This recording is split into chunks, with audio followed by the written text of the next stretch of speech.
So here we have the Mini Cooper Countryman on a 66 plate. I'm going to start off by showing you around the outside of the car, and then we'll hop in and run through some controls on the inside. But from the outside you can see it's a 5-door car with alloy wheels and tinted windows. Let's start off inside the boot and then work our way around the rest of the car from there. So as we approach the boot, you'll see we've got reversing sensors, plenty of boot space as well, along with 3 individually folding rear seats. Those rear seats will also slide forwards and backwards in 2 separate sections to either give you more boot space or more rear passenger legroom. Okay, so we're just going to work our way back round to the front of the car, and then we'll hop in and run through some controls on the inside. But now that we've done a full circle of it, you can see it's in excellent condition the whole way round. Just briefly before we climb in, I think it's well worth seeing the interior from this exterior point of view. You get full leather interior. There's plenty to run through on the dashboard, so let's hop in and we'll do that right now. Okay, so now that we're inside the car, we're going to start with the dials. You can see we have the rev counter around the outer edge and the digital readout for the speedometer in there as well. At the very bottom, we've got the total miles for this car, which are 33,211. You can change the information that's displayed directly above that by pressing a button on the end of the indicator stalk for various different bits of trip computer information and temperature and things like that.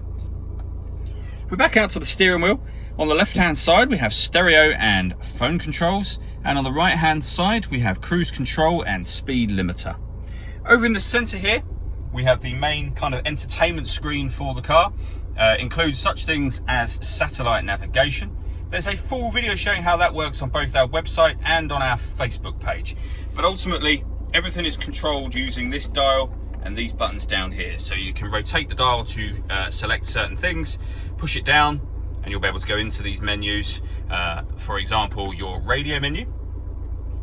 And you can see up on the radio menu here, we have FM, AM, and DAB radio all available to us.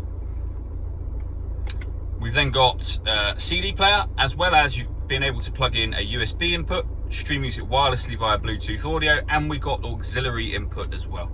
The CD player is just there, the main volume for the stereo as well. Beneath that, we have the climate control for the car. So you can adjust the temperature, the fan speed, the direction you'd like the air to be distributed in, and then hit that button to turn the air conditioning on. Or hit auto, and the car will now maintain that temperature by taking control of the fan speed for you, and you can override that whenever you wish to. At the bottom here, we've got the button for the front and rear fog lights. This one puts the car in sport mode. That'll make the power steering firmer, and the accelerator pedal will react quicker to everything that you do. That one locks the car doors from the outside. This one will turn off the stop and start. So this car is designed to cut out when it's stationary in traffic to save you fuel. You can turn it off from there. And this one turns off the traction control for the car. We then have a 6-speed manual gearbox and the buttons that I was showing you just a moment ago for the main screen area. All that leaves me to say is thank you for taking the time to watch this video. If you'd like to come and see the car in person and have a test drive, please feel free to call any of our MJA sites. We'd love to hear from you soon.